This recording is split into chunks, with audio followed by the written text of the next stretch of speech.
តើលោកអ្នកដឹងទេថាការវិនិយោគលើទីផ្សារភាគអាមេរិកគឺជាវិធីសាស្ត្របង្កើតទ្រព្យដ៏មានប្រសិទ្ធភាពបំផុតក្នុងមួយប្រវត្តិសាស្ត្រប៉ុន្តែវាក៏ជាកន្លែងដែលមនុស្សរាប់លាននាក់ខាតបង់លុយកាក់ដោយសារតែពាក្យមួយម៉ាត់នោះគឺលោភលន់និងខ្វះចំណេះដឹងពិតប្រាកដដើម្បីជោគជ័យអ្នកមិនចាំបាច់ក្លាយជាអ្នកជំនាញសេដ្ឋកិច្ចឬតាមដានព័ត៌មាន24ម៉ោងនោះទេ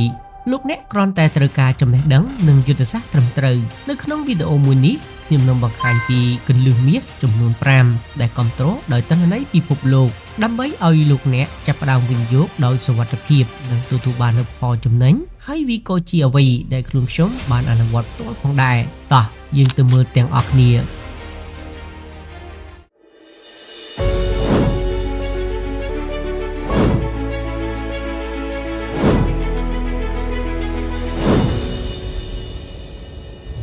គន្លឹះទី1ឈប់លេងល្បែងចាប់ផ្ដើមជាមួយ ETF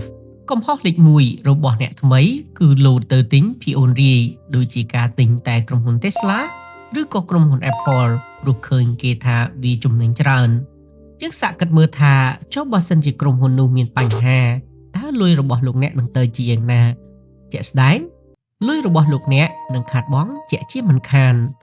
គន្លឹះត្រឹមត្រូវត្រង់ចំណុចនេះគឺយើងគួរតែវិនិយោគទៅលើ ETF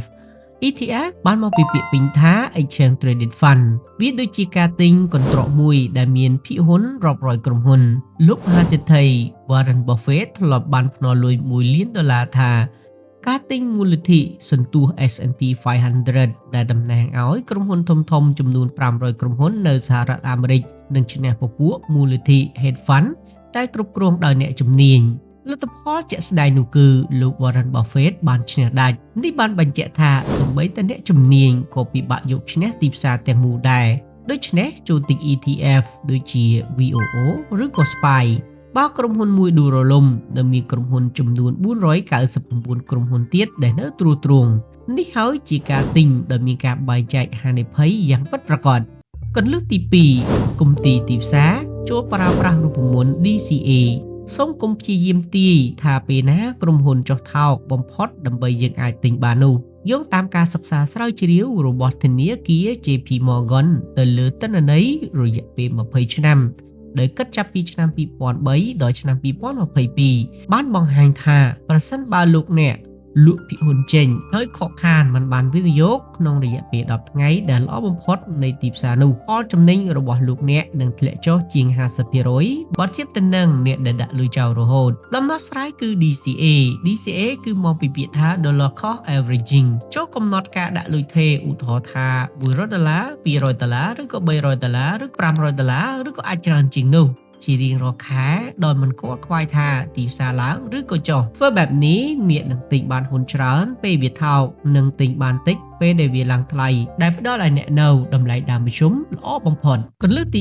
3ចិត្តសាស្ត្ររយៈពេលវែងទីផ្សារភាគហ៊ុនមិនមែនជាទីកន្លែងមានបានក្នុងរយៈពេលមួយយប់នោះទេឆ្នាំខ្លះវាធ្លាក់ចុះ 20% តែឆ្នាំបន្ទាប់វាអាចឡើងរហូតដល់ 30% ឯណោះអ្នកត្រូវត្រៀមចិត្តទុកលុយឲ្យបាន5ទៅ10ឆ្នាំប្រវត្តិសាស្ត្របានបង្ហាញថារាល់ពេលវេលាដែលមានវិបត្តិសេដ្ឋកិច្ចដូចជាវិបត្តិឆ្នាំ2008ឬក៏វិបត្តិ COVID-19 ទីផ្សារភាគហ៊ុនអាមេរិកតែងតែងើបឡើងវិញនិងបំបែកកំណត់ត្រាខ្ពស់ជាងមុនជានិច្ចចាំទុកថាពេលព័ត៌មានចុះផ្សាយថាទីផ្សារភាគហ៊ុនចុះនោះមិនមែនជាពេលវេលាដែលត្រូវលក់ចេញនោះទេតែផ្ទុយទៅវិញវាគឺជាពេលវេលាដែលយើងត្រូវច្បាមទិញក្រុមហ៊ុនល្អៗនៅក្នុងតម្លៃថោកគន្លឹះទី4អាកំបាំងនៃការប្រាក់ត្រួតឬហៅថា Compound Interestហេតុអ្វីអ្នកមានកាន់តែមានគឺដោយសារការប្រាក់ត្រួតនិងភាគលាភនេះឯងអ្នកប្រាជ្ញ Albert Einstein ធ្លាប់ពោលថាការប្រាក់ត្រួតគឺជាអរិយវត្ថុទី8របស់ពិភពលោកដែលអ្នកយល់ពីវានឹងរកបានប្រាក់ចំណូលពីវា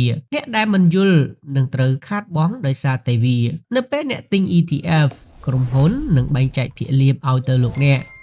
សូមកុំដកលុយនោះចាយប្រើមុខងារ reinvest dividend ដើម្បីឲ្យលុយនោះទិញភាគហ៊ុនថែមដោយស្វ័យប្រវត្តិការធ្វើបែបនេះលុយរបស់លោកអ្នកនឹងកើនឡើងជាលំដាប់គុណគន្លឹះទី5សុវត្ថិភាពជាចម្បងសូមជ្រើសរើស broker ឲ្យបានត្រឹមត្រូវចំណុចចុងក្រោយនិងចំណុចសំខាន់បំផុតប្រយ័ត្នចាញ់បោកគេ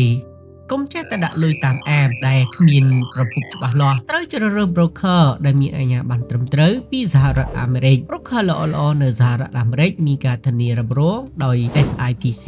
ដែលការពារសាច់ប្រាក់និងមូលបត្ររបស់លោកអ្នករហូតដល់ $50,000 ក្នុងករណីក្រុមហ៊ុន broker នោះខ្សែធនសម្រាប់អ្នកនៅកម្ពុជាឬអាស៊ីជម្រើសដែលពេញនិយមនិងមានទំនុកចិត្តខ្ពស់គឺ Interactive Broker ឬក៏ TD Ameritrade ជៀសវាង broker ណាដែលសន្យាថាផ្ដល់ការប្រាក់ខ្ពស់កប់ពពកដែលមិនសមហេតុផលសរុបមកវិញដើម្បីវិនិយោគឲ្យជោគជ័យសូមអនុវត្តនៅរូបមន្តសាមញ្ញខាងក្រោមនេះ